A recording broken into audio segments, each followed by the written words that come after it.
It's another episode of the Outlaw College Football, and we're going to start today off a little bit differently. We're going to go ahead and get the random four horsemen shout outs out of the way. They go to Jay, Squidwater, Fred Bagley, and Moosey IXL are saddled up, mounted up, and ready to go. They're going to help us with today's college football invasion. But today we're actually going to have a guest in here. I don't do a lot of interviews, but we're going to bring in a guy by the name of Johnny Johns. You've seen him on my show before. He's a big Oklahoma fan and pretty good stat guy for the NFL and college football. He knows his stuff. And we're going to bring him in here today to talk about the one I like to affectionately call Shedeur Sanders, Shedeur Sanders, and all of his entourage are out there basically saying that the NFL and the Cleveland Browns are racist, that they're not giving them a fair shake. I'm going to go ahead and bring Johnny Johnson here right now, and let's see what he has to say on the matter. How's it going, brother? Hey, how you doing, man? Doing all right, man. You sent me all those links, and I listened to a few of them. I even got the guy pulled up. We can listen to him for a little while if you want to, pick him apart a little bit. Or if you want to, you can just go ahead and start giving your spiel on what has brought you on here today. So pretty much you already, told them the beginning of it, most of it. There's a big portion of Shedeur Sanders fans, and I know he's got passionate fans, real similar to what Tim Tebow had. And a lot of these fans, not all of them, but there's a big group of Tim Tebow fans or Shedeur Sanders fans. They worship these guys. They've got built-in excuses for why if these guys have a great game, it's, hey, we told you so. And if they have a bad game, like say maybe they get sacked 5 times on 5 drives, run backwards and get sacked for a negative 20-yard gain. I mean, this same stuff we see in Colorado.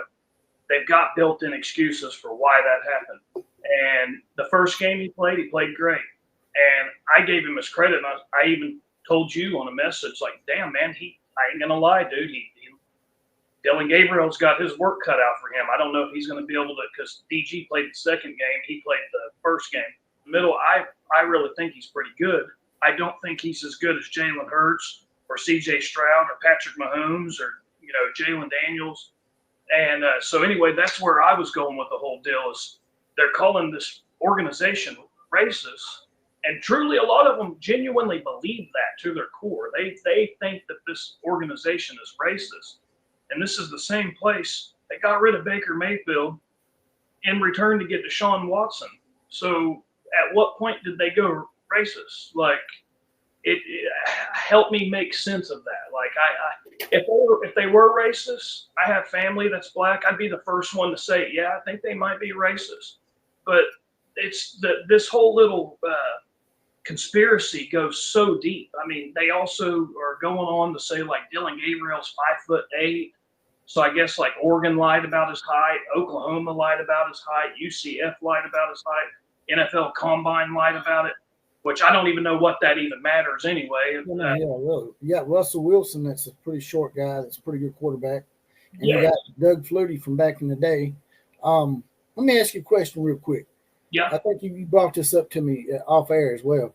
Do you think Deion Sanders being over the top and being a meddlesome kind of person that he is, do you think maybe the owners take that into account too, and maybe they don't want Shedeur on their team, even if he's talented, if he's not conducive to the locker room, if he's not a team player, then is it really going to matter how talented he is? Absolutely.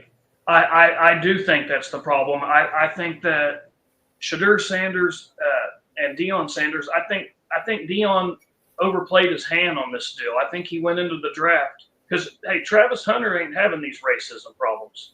Cam Ward ain't having these problems.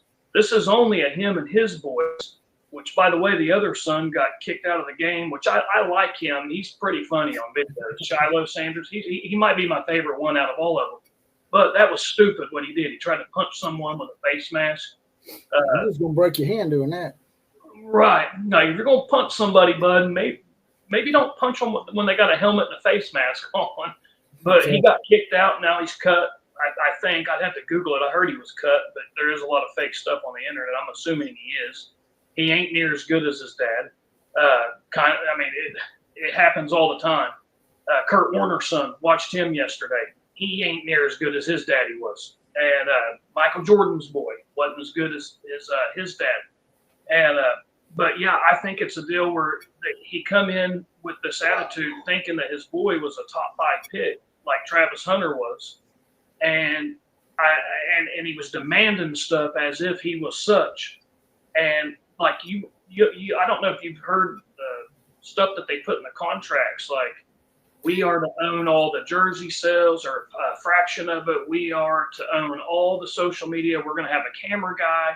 Like it's his son, his other son follows Shedeur around in all the practices and records. Maybe these guys don't want their practices being recorded. And what I really, really believe, dude, and this is coming from a guy who's not racist. I don't care if my quarterback's black, white, brown, or polka dotted, or pink, or orange, or green. I don't care. If he's the best quarterback on my team, that's who I want to play on my team. And all I care is crimson and cream. Yeah, I mean, and plus if those videos get out, that helps your opponents, right? They can see the shit you're doing, right? Yeah, I mean, it's like, did it ever occur? Maybe him and his dad's just a pain in the ass to deal with. Like maybe a guy like Dylan Gabriel, or some of these other guys, the Tyler Shuck, and even the guy from Alabama, like Jalen Milroe. Maybe those guys are a lot easier to deal with. Cam Moore. By the way, that Jalen Milroe, he's black, right? Exactly. Yeah. All right, well, he was drafted before Shedeur, and they said that Shedeur dropped because of some race issues and maybe some of the Deion Sanders stuff. But I mean, if he's good, the owners are going to draft him. If they think he can help their team, they're going to draft him, man. Exactly. And then the thing that makes me the most sick to my stomach is when I hear, oh, they just can't stand it. A confident black man. Dude, do you not think Cam Ward's confident, or Kyler Murray, or Caleb Williams? I mean, look at that. Bryce Young, Cam Newton. Like, if they felt like this dude had the chops that Cam Newton and Bryce Young and Kyler Murray and Jalen Hurts, and Jalen Hurts was a second rounder, but still Caleb Williams, C.J. Stroud, Kyler Murray, Bryce Young. We can go down the list. Hell, the last 3 quarterbacks, look at who was the number 1 pick the last 3 years. If the NFL just had it out for black quarterbacks, why is the last 3 draft picks, the number 1 pick is a black quarterback? Maybe they just think those guys are better than Shedeur Sanders. And that's the other part that blows my mind. There are so many great black quarterbacks in the NFL right now. Why are they not rooting on these guys? Why? I've hardly heard anything about Cam Ward. He was the number 1 pick. So, yeah, it's crazy. 2 black quarterbacks played in the Super Bowl. It's like, why are we rooting on these guys? And one of them to me, I think it's the segment of the population that likes the loud, boisterous, over the top, disrespectful, unsportsmanlike kind of player. And that's the way they come across to me. That's the way Deion Sanders' sons come across to me. They just seem like they're a little entitled and a little disrespectful. And some people really like that kind of stuff. They think it's funny. Right. It's just like Jake Paul and his brother, his cocky-ass brother. Cocky people have haters, man, and especially when you think you're way better than you actually are.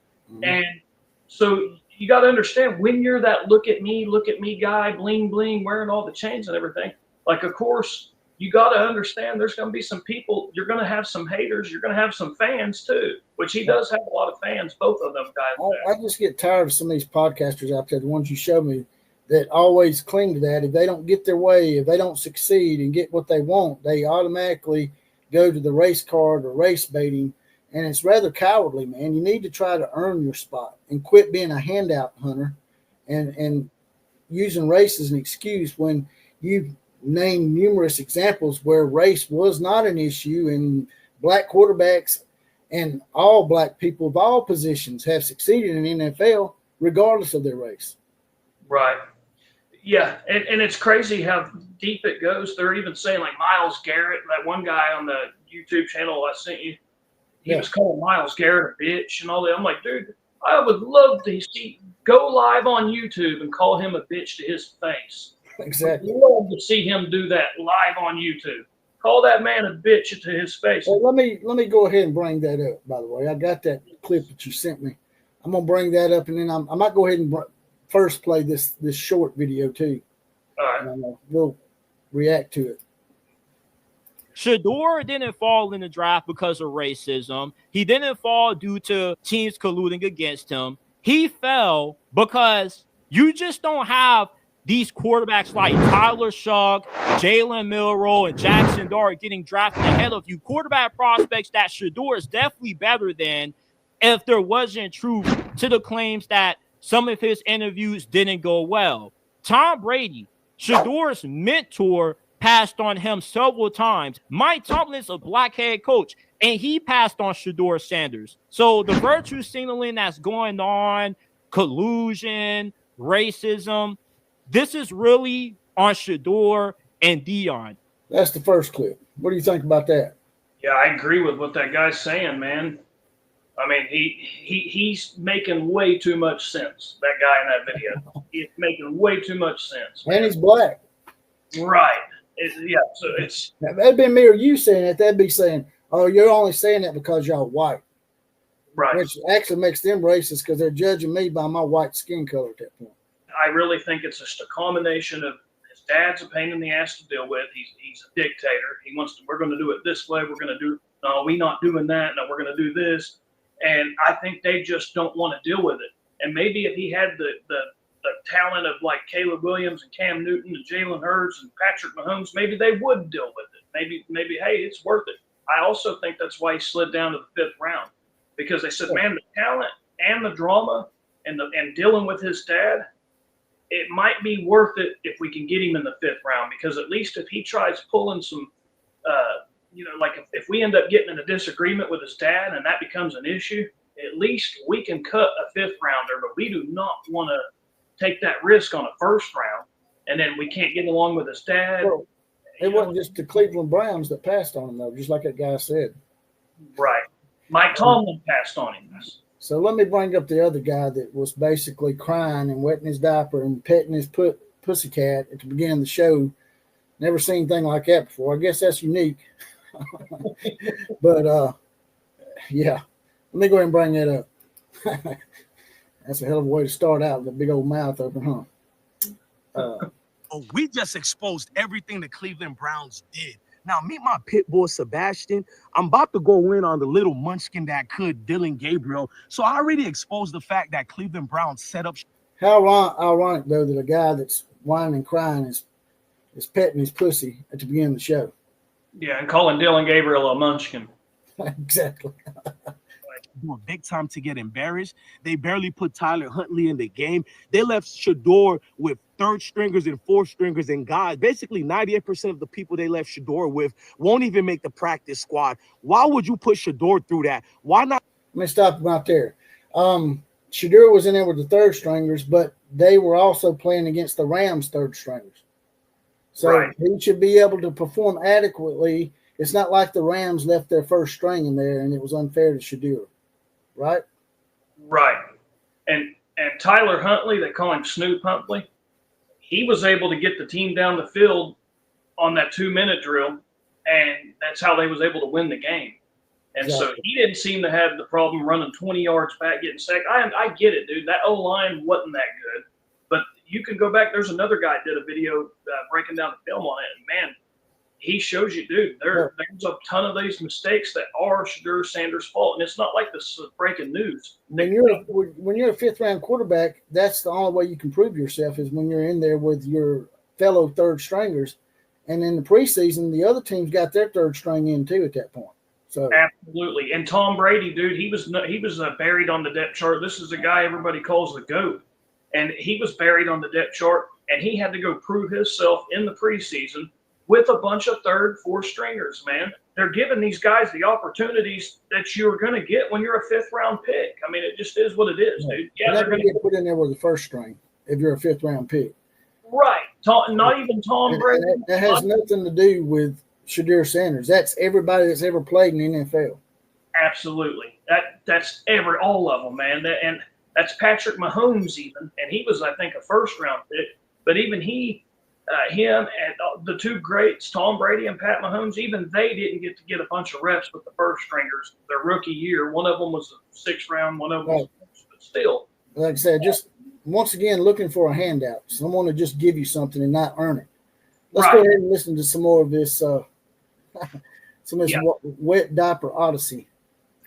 Not give him the same players you gave Dylan Gabriel and Joe Flacco and see what he can do. So what they did is told Shedeur, we're developing you by putting you with guys who are not gonna make the team. Man, hey Sebastian, I gotta go, bro. At the end of the day, let me turn up. That's not why I'm doing the video. I already exposed the Cleveland Browns for this football game against the Rams. If you want to go check it out, go check it out. Let's talk about another issue on what we're doing. So Dylan Gabriel seen Shedeur getting attacked like that with no blocks at all. You would think they'll feel bad for the team. I caught Dylan Gabriel 4 different times laughing at Shedeur. That's right. Joe Flacco was laughing a little bit, but I need to go investigate that a little more because I like Joe Flacco. Let me get this. He's going to investigate it. And everybody's really worried about this guy investigating them. I can tell you right now, they're probably shaking in their boots right now. By the way, people laugh on the sidelines all the time. Just because someone's over there laughing and you happen to be out there shitting the bed on the field doesn't necessarily mean they're laughing at you. They're probably laughing at something that's going on the sidelines or something that maybe even happened in the stands, right? Exactly, dude. There's no way at all to. It's like they're just looking for something. Oh, somebody's laughing. Yeah. Really? Yeah, and I've even heard them say he could have got killed out there. Are you kidding me, dude? This is football, man. 5th round picks going there with 3rd and 4th string linemen. Every preseason we see this, man. Jalen Milroe. I mean, you think he's out there with the ones? I mean, it's Jackson Dart. Is he with the ones? And he's been playing really well too. But yeah, the argument, all these arguments just fall flat on their face. Oh, by the way, though, if I'm not mistaken, you can correct me if I'm wrong here because Dylan played for your team, Oklahoma, for quite a while. Dylan is actually not white, right? Right. He's actually Latino, maybe? He's Hawaiian. Hawaiian. Yeah. There you go. He's even more of a minority. Right. Exactly. And the same guy, I'm pretty sure the same dude in this video, and it's either in this video or one of the other ones, he was calling Dylan Gabriel fake ass Hawaiian and what has he done for his country and his people. Dude, yeah. Dylan Gabriel represents Hawaii all the time. When he beat Texas, like he represented his country. He's always represented where he comes from. He's never like tried to act like he come from somewhere else. Like he's always represented Hawaii. They're so defensive, man. Yeah, few of the people that are really defensive from the time I worked in law enforcement makes you believe they're probably lying about something or making shit up. So that's my whole thing, man. If you want to say, hey, they're screwing him over, he ain't getting a fair shake because they don't like his dad or don't want to work with his dad, so maybe he ain't getting as much of an opportunity as someone with his talent should be getting. I would at least listen to that. But when you just start making up shit, man, it's like, dude, I mean, one guy commented and said, literally, Shedeur Sanders was taller than all the linemen out there. LOL, can you believe that? And I Googled each one of them guys. I went back and watched the tape, wrote down the jersey numbers, and I got their numbers actually on my refrigerator right now. And I can't see it, but I've got the heights memorized. One of them was 6'7". 2 of them were 6'5". One of them was 6'4". One of them was 6'3". Shedeur's listed at 6'2". So not any of them linemen on the field and was shorter than him. And there you go. They're just making up stuff because they know people ain't going to look into it usually, and they're just going to take them at their word. So, and then they clowned on Dylan Gabriel for throwing a pick. Well, Shedeur Sanders had a pass that he threw right into the defense, and he was just fortunate that they dropped the interception. Right. BG threw one. It wasn't a good pass. He did. I'll say it. BG threw a bad. It shouldn't have thrown it. It was in the traffic, but there was 2 Cleveland Brown guys right there, and it was a former Texas player ran in there, man, and somehow comes up with the ball when there's 2. He ran in between 2 Cleveland Browns to somehow get that interception, and then takes it all the way to the house. Neither one of them even tried to bat it down, tried to tackle him. So, like, if that would have been Shedeur Sanders throwing that interception, we would have heard every excuse you could think of. Oh, my God, the receivers purposely let him catch it. You know what I mean? Gabriel sits there. He starts laughing as if he's this victor. Meanwhile, Dylan Gabriel's protected like everybody's favorite nephew. They gave this little munchkin max protection on every single play besides one, and he barely could have complete the passes. So when he finally completed some of them, the announcers started glazing him. But I think I told my many supporters while we were watching the full game, you guys can go check the full game out.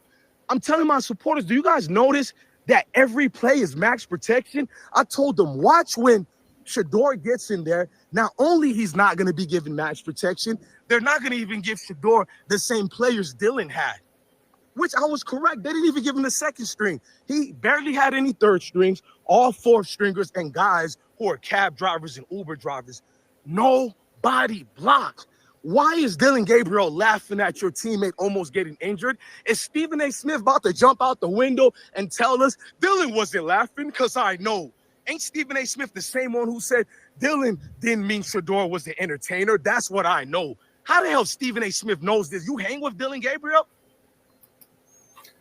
I'm stopping there for just a second. Get your reaction on that load of crap that just come out of his mouth. He probably needs to get him some Charmin to wipe his mouth. Yeah, he's now Stephen A. Smith is also the enemy, and Stephen A. Smith's just being real. And if Stephen A. Smith really believed that he was laughing at Shedeur Sanders, he would say it, dude. Stephen A. would say it. And Stephen A. Smith and Deion are sort of tight, ain't they? Right, they are. And the other thing is what he just said. He needs to listen to what he just said.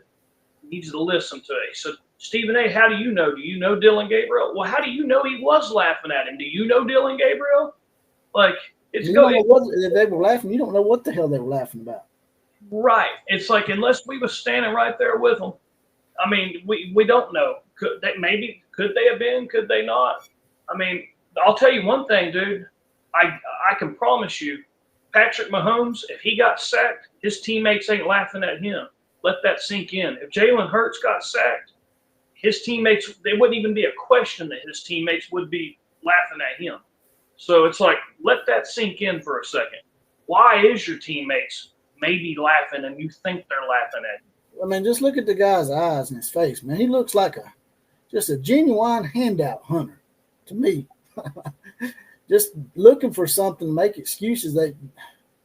I just don't get it, man. It's like we went over ad nauseum. I mean, there's been so many successful black quarterbacks that outplayed white quarterbacks like Lamar Jackson. I mean, nobody made a big deal out of the people that Lamar Jackson put on the bench. Right. Exactly. And that's why I don't even understand why this is all going on. It reminds me so much of the Tim Tebow fans, the way they worship that guy, made excuses for him. And he was another guy that brought a circus with him to practice. And I'm going to actually fast forward it now to the point in the video that you sort of referred to. It's probably our favorite part of the video. Mm-hmm. Let me see if I can get there. All right. For that, how could you entrust anybody to play for the Cleveland Browns? Myles Garrett, you're a bitch. You never stand up for Shedeur. You never say anything that can show you're a leader. You are a true Hall of Famer. You're one of the best players I've ever seen in the NFL on the defensive side of the ball. I've even seen you in high school. You were a star player. When you were at Texas A&M, you were that guy. But you've never been a leader, bro. That was the perfect time to stand up for your mate. So let me ask you this. Myles Garrett, who plays one position on defense, he's supposed to stand up to the entire organization and say, hey, y'all need to stop being mean to Shedeur Sanders, and y'all need to make sure he gets the better reps. We need to make sure that Shedeur Sanders is in position to be the starting quarterback for the Cleveland Browns. Myles Garrett is supposed to make that assessment, right? I thought that was something that GMs and head coaches done. Right, exactly. And, yeah, and Myles Garrett, he's claiming isn't the true leader because of that. And he even calls Myles Garrett a bitch. And it's like, dude, that ain't Myles Garrett's job. And how do you know if Myles Garrett was to come on this podcast right now and talk to us and it'd be like off the record, he would probably tell you straight up that the guys that they have starting are the guys that gives our team the best chance to win. Yeah, I'm just struggling to figure out why Myles Garrett was the singular He was the one that the guy focused in on. He was the target. Why is Myles Garrett the only person on that team that could stand up for Shedeur Sanders? I'm sure there's other African-American players on that team, right? Exactly. Why is Myles Garrett the target here? I don't understand that.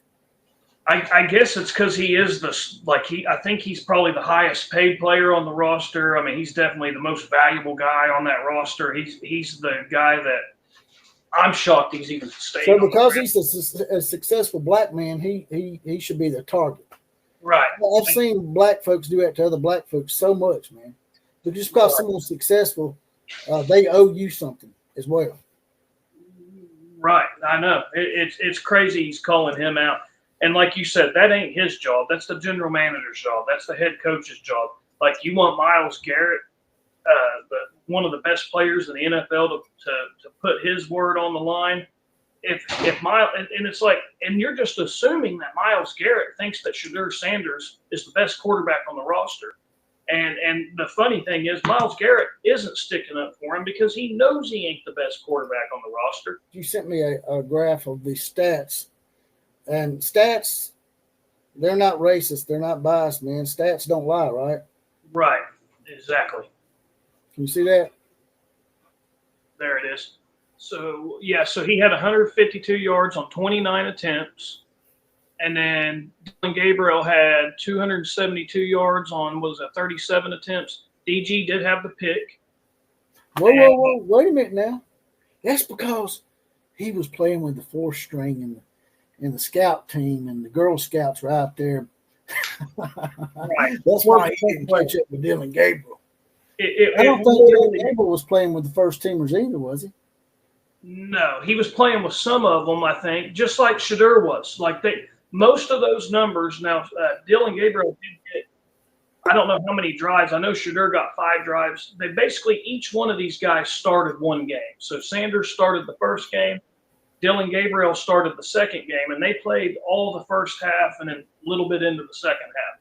And they each got pretty close to the same, and I highly doubt that they, I'd have to go back and watch the film, but I do know the receivers they were throwing to. I recognized a lot of the same names for both games. I watched both of them. And then in the third game, Joe Flacco started, and then the majority of the rest of it was Dillon Gabriel and Shedeur Sanders. Dillon Gabriel did get to throw more passes in that game than Shedeur, but the big bulk of those numbers is coming from the 2 games that both of those guys started. I think it was Cam Newton that said it, or one of those guys, one of those analysts that were black, that said they think the reason Shedeur is not going to make it is because he takes too many sacks. And that comes back to my nickname for him, Sacazulu Sanders. But if you take too many sacks in the NFL, you're probably not going to be around a long time. You're probably going to get injured. Right.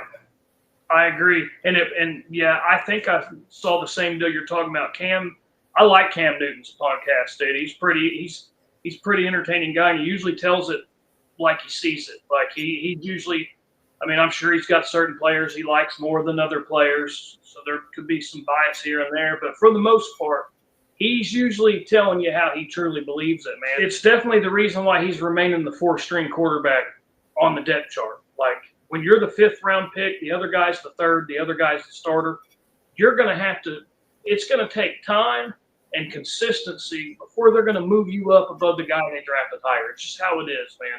He would have to go out there, and it may take – if he's better than Dillon Gabriel, it will – show eventually. It may be week number 8 or week number 9, but if he's truly better, it'll show. They'll both get time. When has Cleveland only played 1 quarterback? When's the last time that happened? I mean, they're probably going to play all 3 or 4 of these guys. Last year they played quite a few. I'm pretty sure the year before that. So it'll end up working itself out. I don't think Dillon Gabriel or Shedeur Sanders are with the right organization anyway. I mean, because that was a dumb move to draft 2 quarterbacks in the same round to me. But Cleveland has been notorious for going through quarterbacks. And then when they get a good quarterback that takes them to the playoffs, they let him go for a guy that's sexually harassing people in a massage parlor. So that just shows you that they're dysfunctional and, you know, maybe a different team. I think the worst thing that could have happened to Shedeur and Dillon was that they both got drafted on the same team, and that just put him behind the 8 ball from the get-go. You got drafted second on your own team in the same draft, same year. Right. And maybe they even thought, hey, man, let's swing twice and maybe we can hit once. And maybe if just one of these guys are good, because Deshaun Watson's put that organization in a real bad position because he's got all this guaranteed money. They're kind of stuck with him for maybe another year or two. And they're not going to be able to really go out and like pay two guys $200 million. So their best bet is to hit on a guy that is a low late round draft pick, kind of like what San Francisco did with Brock Purdy. Both really, really good. But it's like, man, there's a ton of great black quarterbacks. I don't know why we're all hung up on this one guy and thinking he's a lot better than he actually is. It really reminds me of Tim Tebow. It does. I'm being completely honest. And you've even admitted the guy's got a good arm. His son's got a good arm, but he does get sacked way too much. He sometimes sometimes he'll leave that pocket prematurely. And he did that yesterday, man. You can go back and watch the film, and if you know what you're looking at, it don't take an offensive coordinator in NFL to watch that to see he left the pocket too early multiple times and resulted in a sack. And he threw the ball into traffic. Could have been a pick six his own self, but he needs more work. The guy ain't ready. If he was ready, he wouldn't be number 4 on the depth chart. That's the bottom line, man. In conclusion here, if you felt like maybe you were Johnny Nostradamus, where do you see this all ending up? Where do you see that? How you see this all playing out? What do you think is going to happen with Shedeur and Deion in the future, maybe a couple of years down the road? Where do you see this thing ending up? I really do think this year they're going to keep the 2 dudes they drafted. I think they're going to keep DG and Shedeur Sanders. I think Joe Flacco, I know he's probably a papaw by now, but I think he's going to start. He's looked good, in the preseason he played. He looked really good for him 2 years ago when he took them to the playoffs. He went to the Super Bowl too, right? Yeah, he's won the Super Bowl at Baltimore Ravens. Yeah. But I think he's going to be the starter week 1. And then I have a hard time believing that everything's going to go smoothly. He's going to take them all the way to the playoffs again, and the other 2 guys are not going to get a shot. And I think Kenny Pickett might get put on the injured reserve because they're still saying he's hurt. Or they're just going to cut their losses. But I think Pickett's probably out of there, and you stick with Joe Flacco, and then the 2 rookies have showed you enough that I think they keep both of them. I really do, and I think that Dylan Gabriel will eventually get on the field. If he don't play very well, Shedeur Sanders, he'll get a shot at it too. And I think they're both going to get a shot at it before the season's over with. I really do. Now, I think that they're probably going to cut Kenny Pickett, like you said. And I think Shedeur will eventually get his shot. But it'll probably be because the Cleveland Browns have buckled to the media pressure, I think, in my opinion. Not because Shadeur's even more talented than Deion. I just think they're going to give in, just like they did with Deshaun Watson, brought him in with all that baggage and got rid of Baker Mayfield and took him to the playoffs. He ain't been in the playoffs in a number of years. I'm like, damn, man, what the hell kind of shit is that? And right. Then Baker goes down to Tampa Bay, and he's being pretty successful. So, I can't believe when you watch the game, dude, I've never seen a 4-string quarterback have so many jerseys in the crowd. Dude, there's number 12 jerseys everywhere. When you watch the Browns games, I mean, there's 12 jerseys all over the place, and they have said he's got one of the best-selling jerseys. I don't know if he's number 1 in all of rookies or if he's number 1 in all the NFL, but he's definitely number 1, either rookie or just total jersey sales, which is crazy for a 4-string quarterback. But that's that segment of the fan base I was talking about that like the brash, loud, obnoxious, disrespectful kind of athlete that, tries to show people up, in my opinion. Right. Yeah, his daddy definitely was that way for sure. But I do think that anybody that's kind of I do think a lot of his haters are because of his dad. I do. And I do think that they were teaching his dad that, hey, dude, you ain't running shit, man. Like, you're coming in here acting like he had all this. I mean, you can watch the interviews where he was. He's the reason why this happened. I have no doubt about that. I do think that Shedeur Sanders had the talent that I do think he was better than like I could probably name 4 or 5 quarterbacks I could confidently say, yeah, I think he's got more talent than those 5 guys that was drafted ahead of him. So I get their argument on that, like, oh, he got screwed over. But they need to realize it's not about race. It's about Deion Sanders. Like, if people of your own color don't like you and they don't want to work with you, it's not race. They just don't like you. But when it's Deion Sanders and his boy, oh, okay, it must be, they're racist. And it's like, dude, are you kidding me? Like, it just makes no sense when you see how many great black quarterbacks are in the NFL right now, tearing it up, a lot of them with a lot of talent. They're not having this problem with racism at all. It's only Shedeur and his son. Yeah. So it really aggravates me too, man, that when a certain segment doesn't get what they want, they don't earn their spot, they automatically will revert to the race card and race baiting, and it's just a cowardly look, man. It's just like, all right, you're not good enough to do whatever job you're trying to get, so you're going to blame it on race at that point, when you know it's not about race, it's just about you. You're just not a good fit. You're just not talented enough. Find something else. Obviously, this is not your cup of tea. You need to find a job or profession that you're good at. Exactly. Yeah, I'm telling you, dude. I even heard some of the people on one of the Shedeur fan base YouTube videos, and man, dude, I ain't gonna lie, it was the first time in my life I watched a YouTube video and was like, holy shit, this is a racist person that hates white people. Like, it was like, I was like, oh my God, the amount of stuff that's happened to this woman on this video for her to hate white people this bad, and truly to her core believe that all these white people were out to get.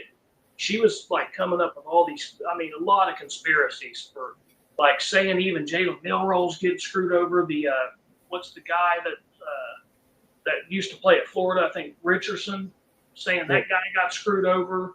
Yeah, she's definitely a handout hunter. She just wants something to be given to her because of her race. Why in the hell would someone have so much hate towards one race that they would be willing to go have a quarterback sacked over and over and over on TV on purpose just because they hate black people? It makes no sense, dude. It's just, it's laughable, man. It's laughable.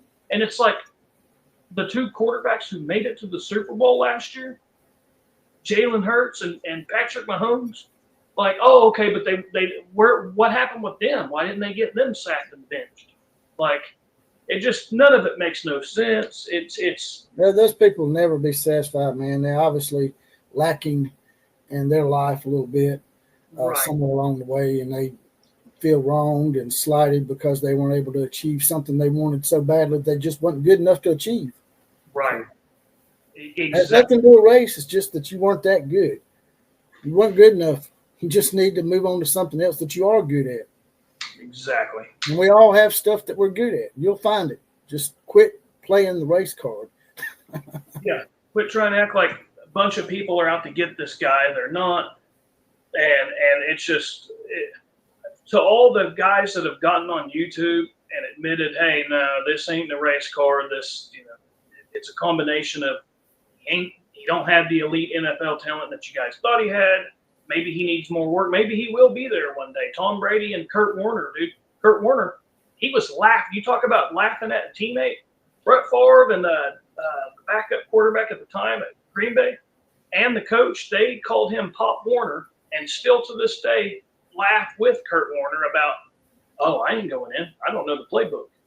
But I ain't going into practice. So the whole claiming that they're laughing at him, it's like, dude, that has happened to Kurt Warner, and he ended up getting a lot better years later. So the whole I don't believe they were directly. I just don't believe they were directly laughing at him. I believe they might have been laughing at him with his inside joke or something, but you don't know what the hell the context of the joke was. So Right. Just shut the hell up. It's not that big. If someone laughing at you is going to keep you from being successful, then you're definitely never going to be an NFL player. Is there anything you want to plug? Maybe some gigs, or maybe a website, or you and your brother still doing that channel y'all were doing? Man, yeah, we haven't really done that in a while. We might bring it back eventually, but my band is playing. We're gonna, if you go to Next Halen on Facebook, or you can just Google Next Halen, N-E-X-T Halen, Van Halen tribute band. I play the drums for.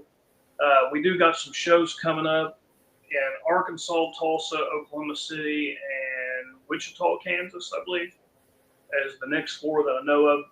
I just ain't got the dates right offhand, but they should be on our YouTube or on our Facebook page. So, but yeah, that's pretty much it, I guess.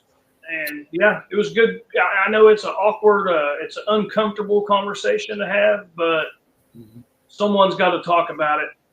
So I'm glad we were able to go over this. All right, brother. Well, I appreciate your time. Absolutely, man. I will see you next time. We're back, baby. College football season's here. All right, brother. Take care.